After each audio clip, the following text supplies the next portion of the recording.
샬롬, 사랑하는 성도 여러분 반갑습니다. 오늘은 사순절 33번째 날입니다. 오늘 저는 우리 교회 앞에 있는 안양천변에 나와 있습니다. 여러분 보시다시피 개나리도 활짝 피었고요. 교회 주변에는 벚꽃도 만개해 있습니다. 또 이곳에는요 들꽃도 활짝 피어 있습니다. 하늘은 맑고 푸릅니다. 그리고 주변에는 자전거 타시는 분들, 산책하시는 분들이 참 많이 보입니다. 이제 코로나19가 빨리 물러나고 그리고 일상의 삶이 회복되는 그날이 빨리 오기를 기도합니다. 이제 우리 교회도 4월 12일 부활절에는 현장 예배와 영상 예배를 함께 드리려고 준비하고 있습니다. 여러분 계속 기도해 주시고요. 말씀 여행 함께 해 주시기를 바랍니다. 오늘 함께 나눌 말씀은 마태복음 27장 27절에서 31절 말씀입니다. 여러분 함께 말씀을 읽도록 하겠습니다. 이에 총독의 군병들이 예수를 데리고 관정 안으로 들어가서 온 군대를 그에게로 모으고 그의 옷을 벗기고 홍포를 입히며 가시관을 엮어 그 머리에 씌우고 갈대를 그 오른손에 들리고 그 앞에서 무릎을 꿇고 희롱하여 이르되 유대인의 왕이여 평안할지어다 하며 그에게 침뱉고 갈대를 빼앗아 그의 머리를 치더라. 희롱을 다한 후 홍포를 벗기고 도로 그의 옷을 입혀 십자가에 못 박으려고 끌고 나가니라. 오늘 말씀의 제목은 예수께서 고문당하시다입니다. 많은 선진국에서는 사실상 사형제도가 사라졌습니다. 우리나라도 1997년 지존파 사건의 이 범인들 사형 이후에 실제적인 사형은 없는 그런 가운데 있습니다. 사형 제도라고 하는 것은 있지만 사형이 집행되지 않았다고 하는 그런 이야기입니다. 하지만 지금도 미국에서는 주별로 사형이 집행되는 곳이 있다고 합니다. 그런데 사형수들에게는 의외의 특권이 있다고 합니다. 자신이 죽는 방법을 선택할 수 있는 그런 특권도 주고요. 그리고 죽기 전에 아주 유명한 셰프로부터 먹고 싶은 음식을 먹을 수 있는 특권도 있습니다. 또 자신이 연락하고 싶은 사람에게 마지막으로 대화할 수 있는 특권도 주어집니다. 이것은 아무리 포악한 범죄자라도 죽음을 앞둔 사람에게 인도적 차원에서의 배려라고 합니다. 하지만 2000년 전에는 전혀 이런 것을 생각할 수가 없었습니다. 인권이나 배려, 죄수에게는 해당되지 않았습니다. 더군다나 사형수에게 내려진 형벌은 너무도 잔인했습니다. 십자가형은 로마 시대 형벌 중에 가장 극형이었습니다. 로마 사람들 사이에서도 가장 심한 욕이 십자가에나 달려 죽어라, 이런 욕이었다고 합니다. 십자가에 달리면 숨을 거둘 때까지 사지가 찢어지는 고통을 겪어야 했기 때문에 매우 잔인한 형벌로 여겨졌습니다. 그래서 십자가형은 살인자나 반란자, 극악무도한 범죄를 저지른 자에게만 해당되었습니다. 로마 시민은 아무리 중범죄자라도 십자가형에 처해지지는 않았습니다. 유대인 역시 십자가형에 대한 혐오감이 강했습니다. 신명기 21장 23절에 보면 나무에 달린 자는 하나님께 저주를 받았음이니라, 이렇게 기록되어 있습니다.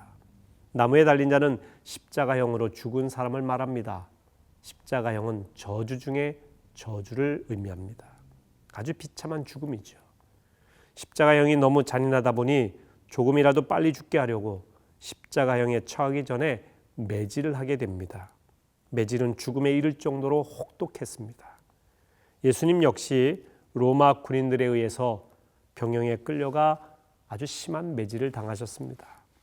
그들은 예수님의 옷을 벗기고 왕을 상징한다고 홍포를 입힌 뒤에 가시로 만든 관을 예수님의 머리에 씌웠습니다.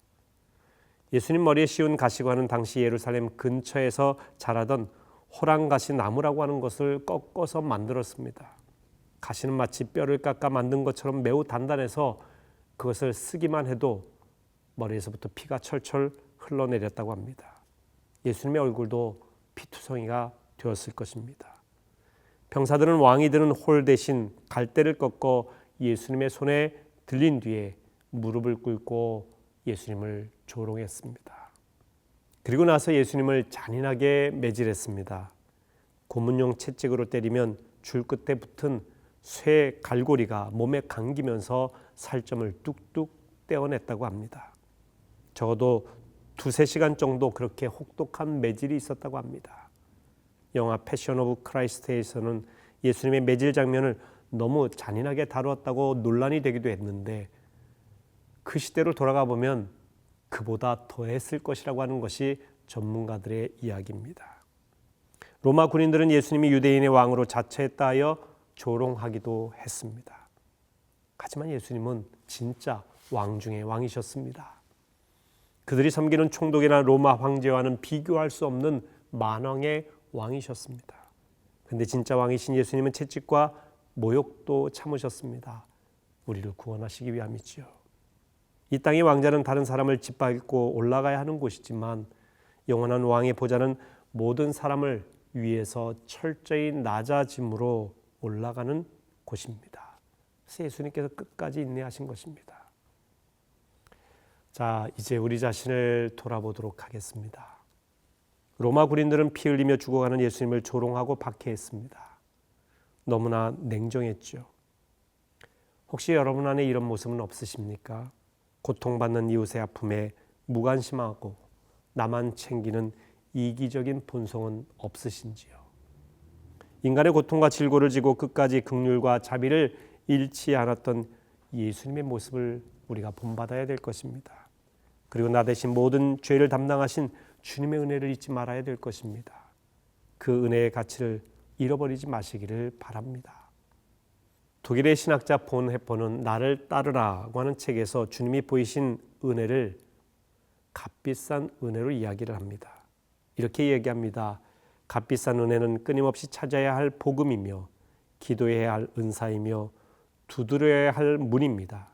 은혜가 값비싼 까닭은 은혜가 우리를 제자의 길로 부르기 때문입니다.